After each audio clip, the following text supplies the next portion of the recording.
SSC Bangla দ্বিতীয় পত্রে নির্মিতি বা রাইটিং পার্টে মার্কস থাকে 70। Right person? ইয়েস। দেখো, তোমাদের 3 ঘন্টার পরীক্ষায় প্রথম যে 30 মিনিট রয়েছে এখানে তোমাদের এমসিকিউ শেষ হয়ে যাচ্ছে, কিন্তু মূল গেমটা কিন্তু শুরু হবে 2.5 ঘন্টার নির্মিতি লিখতে চেয়ে। আর এই পুরো বাংলার রাইটিং এবং নির্মিতি পার্ট নিয়ে ডিটেইল একটা প্লেলিস্ট তৈরি করেছে ফারসিন।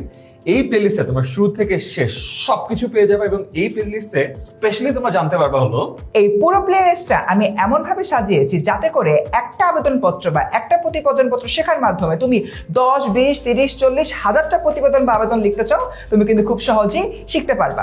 শুধুমাত্র তাই না, এর পাশাপাশি কোনটা আগে লিখতে হবে, তোমার কি সারাংশটা আগে লেখা বেটার নাকি চিঠিপত্রটা আগে লেখা বেটার, খাতার কোন পাশ থেকে লিখতে হবে, বাম পাশ নাকি ডান পাশ, এবং তোমার খাতার প্রেজেন্টেশনটা কেমন হবে সেটাও শিখিয়ে দিব।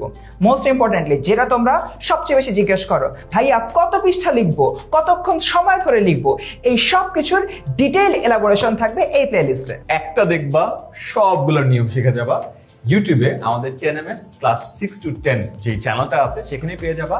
এন্ড প্রতিটা ভিডিওর ঠিক নিচে ডেসক্রিপশনে এই যে স্লাইডটা আছে সেটা লিংকও ফারসিন দিয়ে রাখবে, সো দ্যাট তোমরা ক্লাস করার পরে সেখান থেকে পুরো প্রিপারেশন শেষ করে ফেলতে পারো। ওকে, দেখা হচ্ছে ক্লাসে।